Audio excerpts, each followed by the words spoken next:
The sound of the locks clicking into place was a sharp metallic finality that echoed through the quiet street, sounding more like a gunshot than a security measure. I stood on the sidewalk of the Victorian estate I had called home for 42 years, clutching the handles of two battered suitcases that held the remains of my life. My name is Martha. I am 72 years old, and on that Tuesday morning, I learned that the people you share blood with are often the ones most willing to spill yours. The sun was bright, cruelly indifferent to the fact that I was being discarded like a piece of broken furniture. Across the iron gate stood Julian and Claire, my late sister's children. Just a month ago, they had been bringing me soup and holding my hand, whispering about how much they loved their favorite aunt. They had sat in my parlor, admiring the crown molding and the antique chandeliers, while Henry's body was barely cold in the ground. They had handed me papers with smiles that reached their eyes but never their hearts, telling me it was just a formality to protect me from the predatory tax laws. I had trusted them. I had looked at them and seen the family I never had children of my own to provide. Instead, I had signed a document that stripped me of every asset Henry and I had spent 4 decades building. The house, the city property, the savings, everything was gone. "The cabin is still yours, Aunt Martha," Julian had said, his voice flat and devoid of the warmth he had used to deceive me. He didn't even look at me as he tossed a heavy iron key onto the pavement at my feet. "It's in the northern ridge. Uncle Henry always called it his retreat. It's perfect for someone who needs to simplify. We've already called the taxi for you." The journey into the wilderness was a 3-hour descent into isolation. The paved roads turned to gravel, then to dirt, and finally to a jagged logging path that threatened to shake the taxi apart. The driver, a man who didn't speak a word of English, stopped a mile before the coordinates, pointing at a wall of mud and mist. He dumped my suitcases and drove away, leaving me alone in a silence so profound it felt like a physical weight. I am a frail woman. My bones are brittle, and my silver-white hair, which I keep in a tight, sensible bun, was already damp from the fog. I was wearing my threadbare navy blue wool coat, the one I had worn to Henry's funeral, and the colorful handmade scarf he had given me on our last anniversary. It was a ridiculous outfit for a mountain trek, but it was all I had left of my dignity. I dragged those suitcases through the muck, my breath coming in ragged gasps, the cold settling into my joints like a permanent resident. When the cabin finally emerged from the trees, I wanted to turn back and walk until the forest swallowed me. It was a squat, miserable thing made of ancient cedar logs that had turned the color of a bruised lung. The porch was sagging, the windows were opaque with decades of grime, and the roof was a patchwork of rotting shingles and green moss. It looked like a place where things went to be forgotten. This was Julian's idea of a masterpiece. This was the retreat Henry had spent so much time building. The iron key felt like a block of ice in my hand. When I finally forced it into the lock and pushed the door open, the smell hit me first. It wasn't just dust. It was the smell of a machine that had been turned off for a long time. Stale air, ozone, and a metallic tang that made the back of my throat itch. The interior was a single large room, sparsely furnished with a moth-eaten mattress and a heavy oak table. The walls were thick, unusually thick for a cabin, made of logs that felt as dense as iron. I spent the first night huddled on that mattress, wrapped in my navy coat, watching the moonlight crawl across the floorboards. The wind screamed through the pines outside, sounding like a choir of voices demanding to know why I was here. I talked to Henry in my head, my thoughts a jumbled mess of anger and confusion. He was a structural engineer, a man of precision and secrets. He had spent months at a time up here claiming he was working on site for the government. I had never questioned him. I had loved him. But as I looked at the peeling wallpaper and the cracked floor, I felt like I was being betrayed by the dead as well as the living. Morning brought a gray, unforgiving light. I realized then that if I was going to survive, I couldn't spend my days mourning a life that had been stolen from me. I had a bucket, an old rag, and a stubborn pride that the nieces hadn't managed to strip away. I would clean this tomb. I would make it a home, even if it was the last thing I ever did. There was no running water. I had to go to the hand pump in the lean-to outside, pumping the iron handle 50 times until a rusted, brownish liquid finally sputtered out. I carried that water inside, my 72-year-old knees clicking with every step. I got down on the floor, my navy coat spread around me like a dark pool, and I began to scrub. I started at the front door, attacking the grime with a fury I didn't know I still possessed. Scrubbing the wood became my meditation. It was the only thing I could control. I worked my way toward the center of the room, toward the large, hand-knotted rug that was so thick with dust it looked like a slab of gray stone. When I finally gathered the strength to pull that rug back, the dust exploded into the air, coating my silver hair and making me cough until my ribs burned. But beneath the rug, the floor told a different story. The rest of the cabin was floored in dark, rough oak, but here, in a perfect 6-foot square in the center of the room, the wood was different. It was pale maple, fitted together with a precision that was surgical. There were no nails, no gaps, no imperfections. It looked like the top of a fine jewelry box, out of place in this rustic ruin. I set my bucket down, the water now black with soot. I ran my wrinkled fingers over the seams of the maple square. They were cold to the touch. I tried to find a latch, a handle, anything. Nothing. I went to the kitchen drawer and found a heavy flathead screwdriver Henry had left behind. I jammed the tip into a tiny, almost invisible notch I found in the corner of the square, and I heaved. My muscles screamed. My heart hammered against my ribs, a frantic rhythm that matched the ticking of my old watch. I leaned my entire body weight into the screwdriver, the navy wool of my coat bunching at the shoulders. Clack. The sound wasn't wood breaking. It was a mechanical engagement. A deep, heavy thud of iron meeting iron. The maple section didn't lift. It began to vibrate, a low-frequency hum that I felt in my teeth. Then, with a hiss of escaping air, pressurized, cold air, the entire 6-foot section began to slide. It moved on hidden rollers, disappearing into the thickness of the cabin's walls, with a hydraulic smoothness that defied the laws of physics for a 1970s cabin. I scrambled back, my breath hitching in my throat. I stood there, a frail woman in a navy coat, watching as my floor vanished. Beneath it was not a crawl space. It was not a cellar. It was an iron hatch, a massive circular plate of reinforced gray steel, 6 inches thick, with a digital keypad that looked far more modern than the cabin above it. The numbers on the keypad glowed with a faint, pulsing red light. I stared at the red digits. I realized then that Henry's masterpiece wasn't the cedar logs or the northern view. It was what lay beneath them. He had built me a sanctuary, but he had hidden it behind the appearance of a ruin. But I didn't know the code. I stood at the edge of the hole, looking at the keypad, feeling the immense weight of the secrets Henry had kept. I looked down at the handmade scarf around my neck. Henry had given it to me on our 40th anniversary, laughing as he wrapped it around me. "Martha," he had said, his eyes twinkling, "if the world ever gets too loud, just remember the pattern. It's the map to our life together." I looked at the colors. 3 rows of deep red, 6 rows of sky blue, 5 rows of forest green, and finally, a single row of gold. 3651, the number of days we had been married on that anniversary, plus 1 for the future. With a hand that shook so violently I had to steady it with my other arm, I reached out. I pressed the numbers. 3, 6, 5, 1.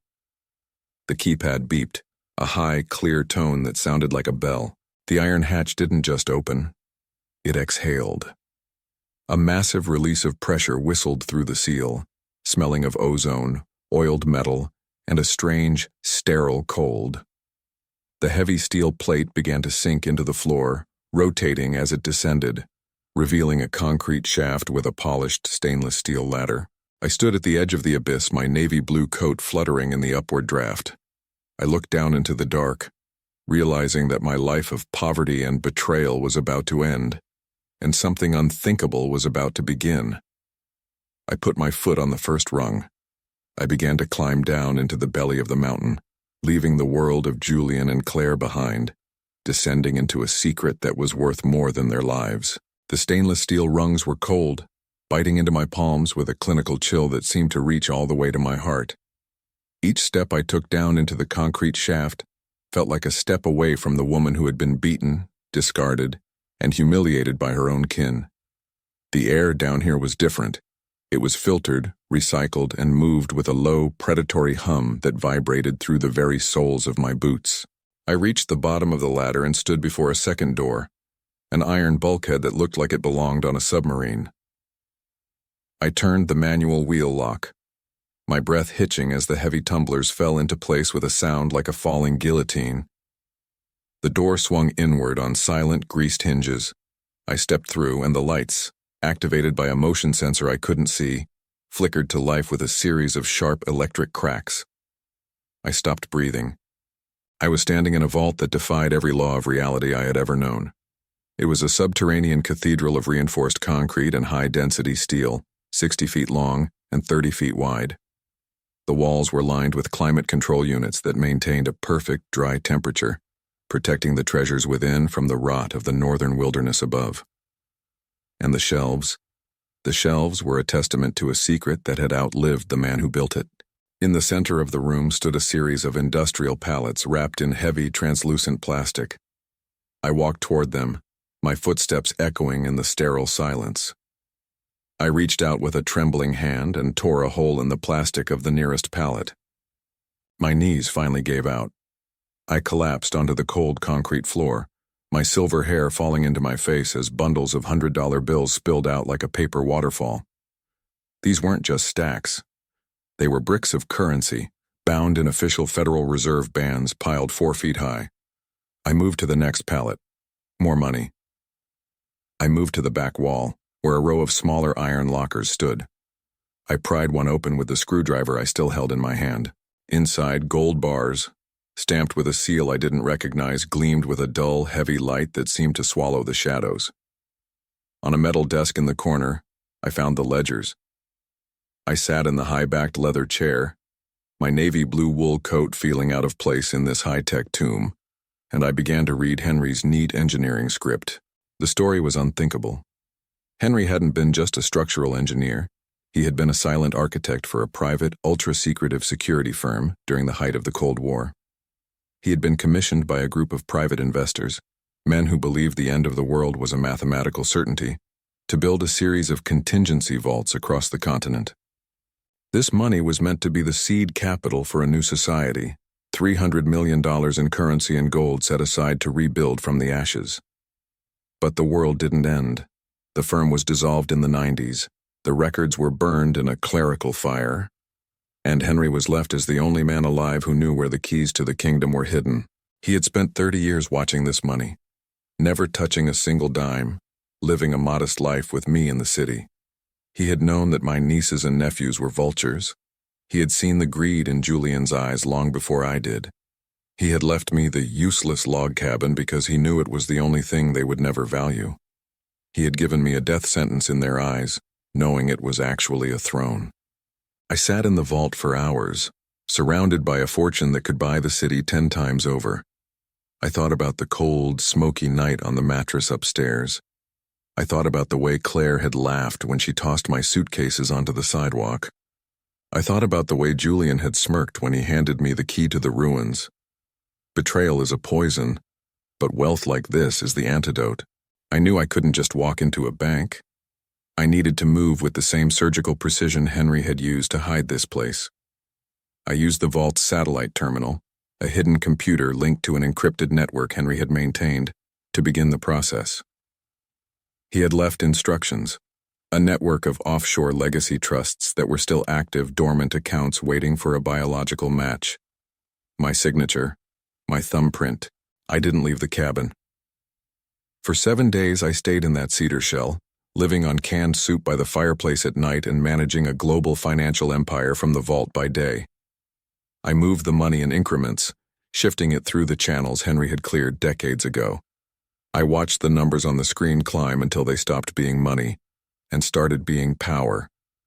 Then, I made the call. I didn't call the police, I didn't call the family. I called a high-end private security firm and a legal team in the city that charged $1,000 an hour to be uncompromising.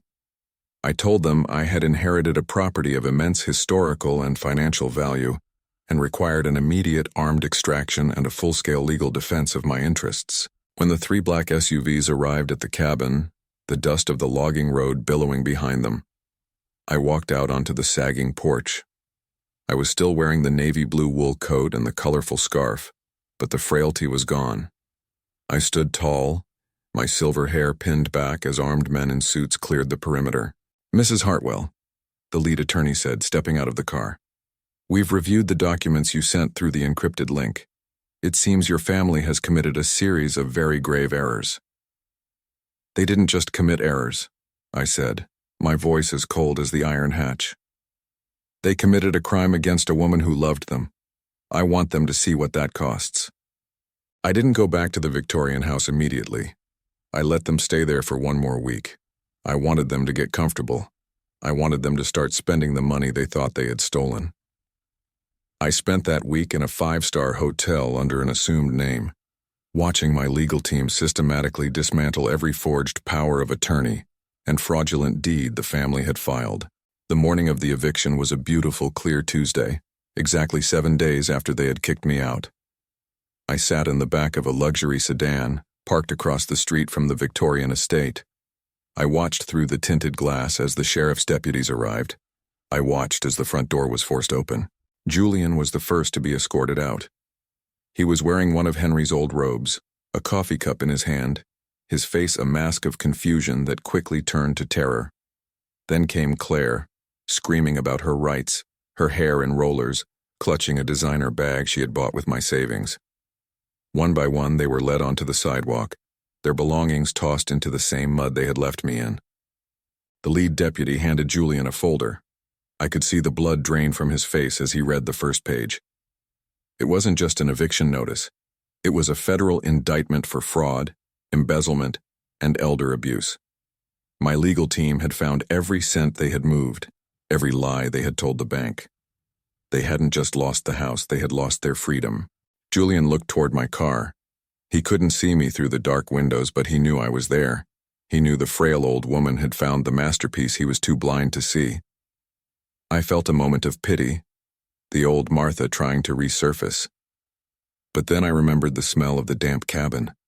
I remembered the way the driver had dumped my bags in the mud. The car pulled away. I didn't keep the Victorian house. I sold it and donated the proceeds to a shelter for displaced seniors. I didn't want the memories of a family that had betrayed me. I went back to the log cabin. I hired a crew to turn those cedar ruins into a fortress. We kept the logs, but we reinforced them with the same steel that lined the vault. I built a greenhouse, a library, and a medical clinic in the valley below, funding the entire county's recovery from the shadow of that mountain. I am Martha. I am 72 years old. And every night I walk to the center of my cabin and slide open the maple floorboards. I look down at the iron hatch, the blinking red numbers 3651 reminding me of a man who loved me enough to build a sanctuary against the wolves. My family tried to bury me in the woods, but they forgot one thing. I was a seed, and Henry had given me 300 million reasons to grow.